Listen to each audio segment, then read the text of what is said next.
Hai, salam sejahtera untuk kita semua. Nama saya Daniel, saya peserta Latsar CPNS Kementerian Hukum dan Hak Asasi Manusia Angkatan 60 Kelompok 2. Di sini saya akan berbagi pengalaman pembelajaran yang dilakukan secara sinkronus dan asinkronus. Pembelajaran sinkronus melalui aplikasi Zoom Meeting yang dibawakan oleh Bapak Sugeng Sudarsono di waktu yang sama. Proses pembelajaran berjalan dengan lancar di mana peserta Latsar berperan aktif dan terlibat diskusi yang diberikan dan juga dapat meminimalisir terjadinya perbedaan pemahaman.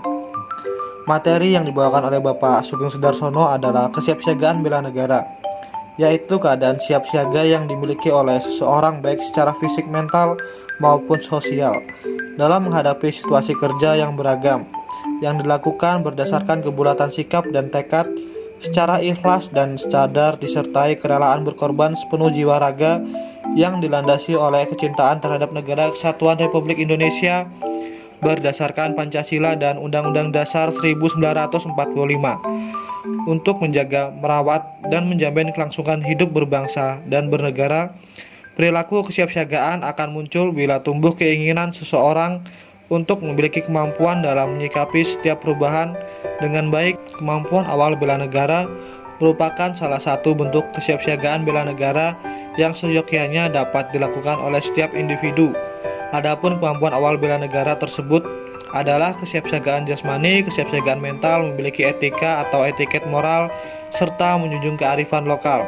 Kesiapsiagaan bela negara akan menjadi model penguatan jasmani, mental, dan spiritual dalam pelaksanaan tugas, khususnya kepada aparatur sipil negara atau CPNS yang memiliki fungsi utama sebagai pelaksana kebijakan publik, pelayanan publik, dan sebagai perekat dan pemersatu bangsa dari segala ancaman, gangguan, hambatan, dan tantangan baik dari dalam maupun luar negeri, sehingga setiap hal dapat selalu siap dan memberikan pelayanan yang terbaik. Pembelajaran sinkronus sendiri memiliki kekurangannya, yaitu pengajar dan peserta dapat memiliki kendala jika tidak di dalam jaringan internet yang bagus, sehingga dapat menghambat proses pembelajaran.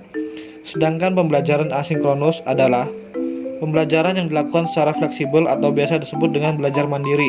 Pengalaman belajar secara asinkronus adalah pada saat saya sebagai pembelajar dapat mengakses materi atau modul secara mandiri, mempelajari materi sendiri, mengulangi sesi, atau bagaimanapun dan dapat mengulang pembelajaran secara keseluruhan.